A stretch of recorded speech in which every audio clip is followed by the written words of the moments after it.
Kā investori dēļ emocijām un nezināšanas zaudē naudu, kamēr citi palielina savu kapitālu?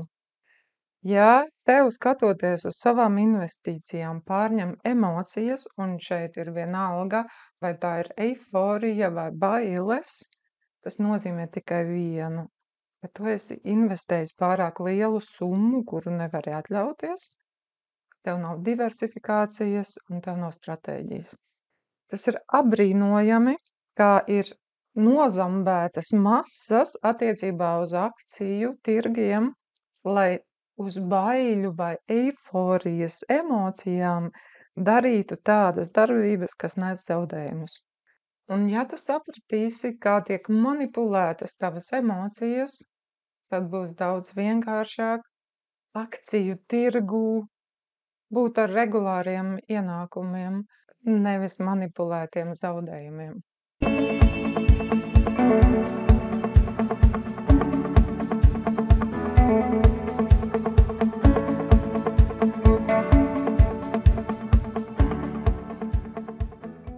Iesācēju lielākā kļūda ir emocijas, zem kurām slēpjās cerība, ka tieši tad, kad es iekāpšu akciju tirgū, tad cena ies tikai uz augšu un nekad nekritīs, un es vienkārši kļūšu, nu labi, ja ne dienas laikā, tad pāris nedēļu laikā bagāts un finansiāli neatkarīgs.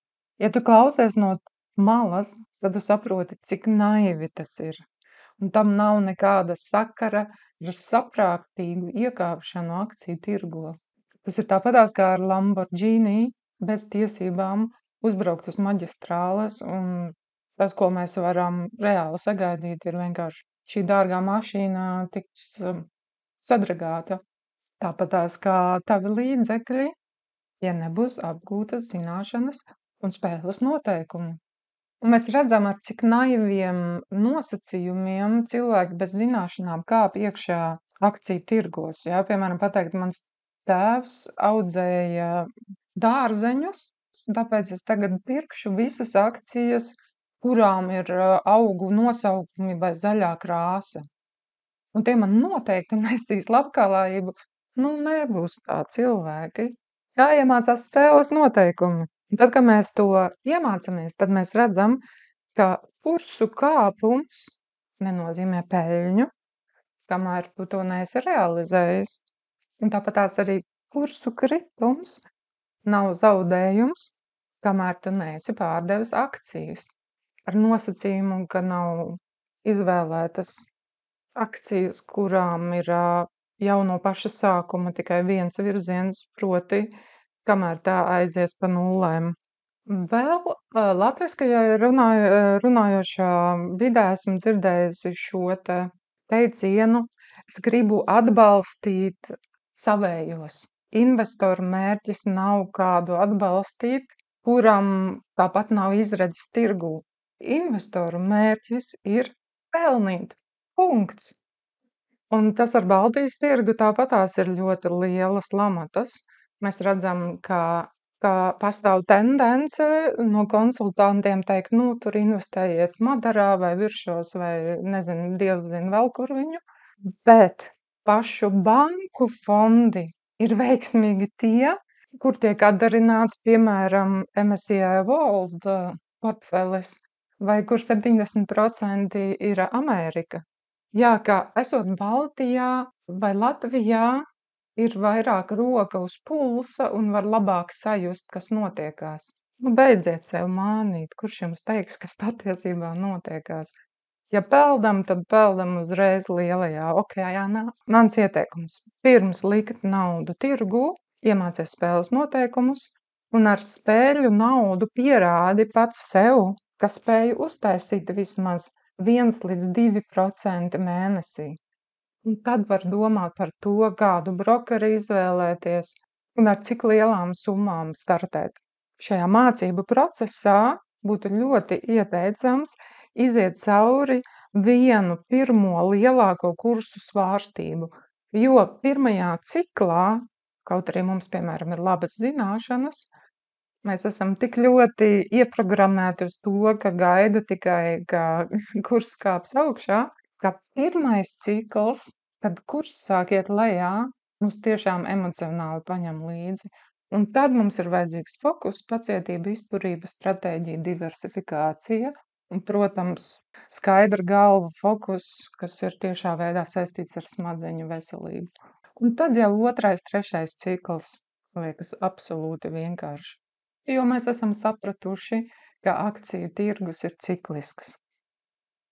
Un tagad paskatīsimies, kā tad darbojās emocijas uz iesācējiem un caur kādu psiholoģisko ķēdīti viņi tiek manipulēti.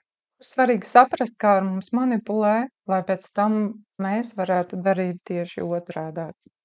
Un ja tu sajūti, ka kaut kas attiecās uz tevi, tad skaidrs ir tikai viens, ir vēl jāmācās pirms likt reālu naudu akciju tirgos.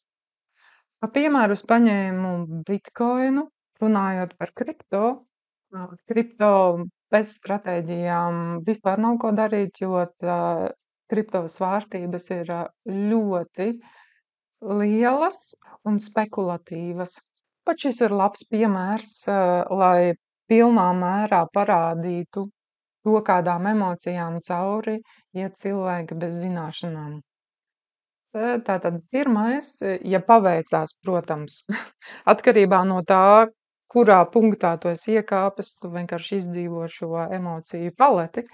Bet pieņemsim, ka situācija ir bijusi tāda, ka 2020. gadā kāds tev pastāstīja kaut ko par bitkoinu, piemēram, ielika kaut kādu konkrētu summu, un, protams, tu esi cerību pilns, jā, mana nauda tagad nakts laikā vai nedēļas laikā uzkāps augšā, un es būšu miljonārs, un man atkritīs visas problēmas, un es būšu laimīgs, un jā. Okay. Un kurs turpina kāpt. Un tev ir optimisms. Jā, reāls rallijs ir sācies. Pasties, man katru dienu naudiņa aug un aug kontā. Es esmu tik optimisma pilns un priecīgs un pat jau sāku stāstīt citiem, cik man veiksmīgi pavairojās mani līdzekļi. Un paiet vēl laiks, un ja mēs skatāmies, jā, piemēram, no 2020. gada līdz 21. gadam, tātad gadu, visu laiku līdzekļi tikai aug. Ja, un mēs zinām, ka iesācējs ir naivs un viņš peļņu neņem. Viņš vienkārši priecājās par kursu kāpumu. Un kursam augot, parādās arī pārliecība. Yes! Ja tas viss tā aug, laiks likt iekšā visu, lai dabūtu vēl vairāk. Un šajās situācijās bieži vien cilvēki ierauj arī savus draugus paziņas. Un šī pārliecība un aizrautība parādās vēl lielāka. Okay, es aizņemšos vēl vairāk naudu, lai pirktu vēl vairāk. Šeit uzreiz varu teikt, nekad neaizņemies naudu, lai liktu iekšā investīcijās. Vai nu tev ir, vai nu nav. Ja nav, strādā un pavairo, kamēr ir ko ieguldīt, bet neaizņemies. Kāpumam turpinoties, jau pārņem eiforija, kas vairo šo te seju un, wow, es esmu ģeniāls, es esmu bagāts, kādu vilu izvēlēties, kādu mašīnu izvēlēties, kādu jahtu izvēlēties un kādu valsti izvēlēties. Šajā piemērā te bija kritiens uz leju, atkal uz augšu, kas atkal būtu pakāpinājis visus šīs te emocionālos kalniņus, bet turpināsim tātad šo psiholoģisko saikni, kas notiekās, kad kursi sāk krist. Tad, kad kursi sāk krist, ja vairāk kā 2 gadus ir kursi tikai kāpuši un ir bijuši mazas kursu korekcijas, tad cilvēki saka, nu jā, pašapmienas tā, tikai kursu korekcija pirms nākamā rallija, jo noteikti kurs kāps augšā vēl vairāk. Un tad kurs sāk krist. Un, piemēram, kripto pie mierīgi var būt 20, 30, 40, 50, 60, 90%. pāris dienu laikā. Un tad parādās trauksme. Šī korekcija ilgs pārāk ilgi, kāpēc es aizņēmos naudu? Ņemam vērā, ka cilvēki bez stratēģijām nerealizē peļņu. Ja? Tātad visu šo laiku cilvēks ir vienkārši skatījies uz kursu, kā tas kāpj un priecājies, un tagad skatās uz kursu, kā tas krīt un bēdājās. Un kurs, protams, turpina krist atkarībā no sezonalitātes situācijas, un tad nāk situācijas noliegums. Jā, bet es taču esmu investējis stabilos uzņēmumos, kuri noteikti atkal ies uz augšu un būs viss. Un es būšu atkal bagāts. Bet kurs turpina krist uz leju, un tad rodās panika. Peļņa nav paņemta, kursi turpina krist. Tu saproti, ka visi pārdod, tad man arī jāpārdod, lai nepazaudētu vismaz to, kas man ir. Un šo situāciju apstiprina tālāk cenu kritums. Principā nav tādi cilvēki, kuri var bez zināšanām izturēt 70, 80, 90% kritumu. Šajā brīdī cilvēks saka, ka ir baiļu izmisuma situācijā. Saka, es ņēmu visu ārā, es nevaru atļauties zaudēt vairāk, kā lai samaksā īri un kā vispār, lai kaut ko nopērk ēdam. Un tad šāds cilvēks, pirms 2 gadiem viņš staigāja apkārt un stāstīja visiem, es esmu bagāts kā priekšā, to arī kripto. Vai vienalga, jebkādā akcijā. Un tagad staigā apkārt raudādams, jo nav par ko īri samaksāt. Un saka, viss ir apmāns, loterija, viss ir slikti. Nē, viss nav slikti, jo tie, kas zina, kā darbojās cikliskums, kuri strādā ar stratēģijām, tieši šajā brīdī sāk atkal iekāpt. Jo cilvēki ar stratēģijām labi no šī punkta līdz kāpumam turēja long pozīciju, kas liek uz kursu kāpumu. Bet šeit saņemot konkrētus signālus, piemēram, man šeit ir viens indikators, kurš parāda trenda virzienu un saņemot, piemēram, kādu no šiem signāliem, ka trends ir mainījies, viņi šorto. Tas nozīmē, viņi pārdod un apakšā atkal nopērk. Un pacietīgi pagaida, kamēr naivie cilvēciņi samet iekšā naudu, un tas tiek vēl forsēts ar mēdījiem, kur saka, kur bitkoins kāp un viss to, kāpi bitkoins vai kāda akcija, nu gan jākāp iekšā. Ja mēdīji ziņo par kaut ko, kas kāp vai krīt, tad parasti tas jau ir pa vēlu un ieteicams darīt ir tieši pretējo. Un kas notiekās tālāk? Sākās jauns cikls. Tas pats, kas pirms 2 gadiem. Bet cilvēki, kuri piedzīvojuši šo te kritumu, ir tā apdedzinājušies un tā sadedzinājuši naudu, ka viņiem nav vairāk kaut ko ieguldīt. Un viņi skatās, kurs kāpi. Un vēl aizvien kāpi. Ārprāts, kāds es muļķis biju vai muļķe? Ārprāts. Ne, nu labi, tad iekāpšu vismaz šeit. Un mēs atkal esam tajā situācijā, ka cilvēks bez pieredzes, bez zināšanām iekāp augstākajā punktā un atkal sadedzinās naudu. Un tas pats attiecās arī uz visām tehnoloģijas akcijām, kuras kādu laiku bija trendīgas, šobrīd nogāzās lejā, ir maza kursa korekcija, bet jums jāņem vērā, ka šobrīd Amerikā ir vēlēšanu laiks, kuru laikā akcijas netiek nogrūstas lejā. Pēc vēlēšanu laiks ir ar lāča tendenci, jeb krītošu tirgu. Tāpēc uzmanīgi, jeb uzmanīties mēs varam tikai tad, ja mums ir zināšanas. Tāpēc es saku, ka iziet cauri šādai sezonalitātei bez zināšanām un nav iespējams bez naudas zaudēšanas. Un tas, ko šādi iesācēji uz emocijām un naiviem spriedumiem balstītiem secinājumiem patiesībā dara, ir liek tā kā uz loto likmēm. Bet akciju tirgus nav loto vai kazino. Apakšā ir konkrētas darbības, un aiz šī cikliskuma slēpjas tik daudz darbības, par kuru parastam cilvēkam vispār nav ne jausmas, kamēr viņš šīs te lietas neapgūst.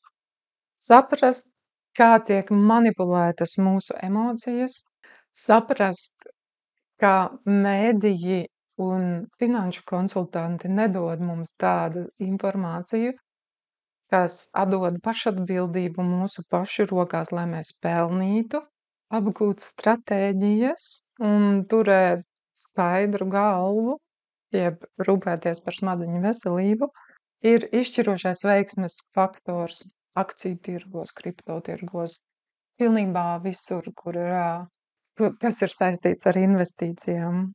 Ja vēlies nākamajiem kalniņiem iziet cauri sausām kājām, jeb ar stabilām stratēģijām, aicinu tev pievienoties dombiedru grupai, kur spēles veidā un pieredzes apmaiņas veidā mēs mācāmies, kā neiekrist šajās lamatās, kuras mums tiek izliktas kā milžu lempiem. Un katru gadu no jauna milžu lempi šajās lamatās arī iekrīt, jo viņiem vienkārši nav zināšanas.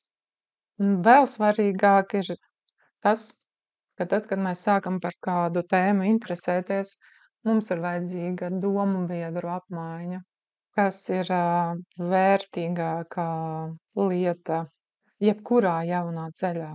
Ka man ir cilvēki, ar kuriem parunāt un apmainīties pieredzē. Un, protams, ģeniāli ir tas, ka nav jāriskē ar īstu naudu, jo nav svarīgi to, cik lielu summu tu liec tirgū.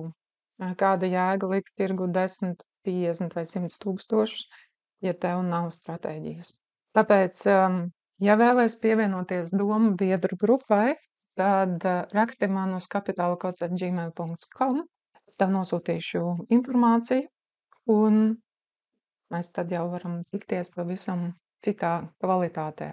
Citādāk es ceru, ka šī emocionālā terapija uz tevi neatiecās, to es to sen jau apgūs, izgājis vairākiem cikliem cauri, un ka tu pelni no kursa svārstībām.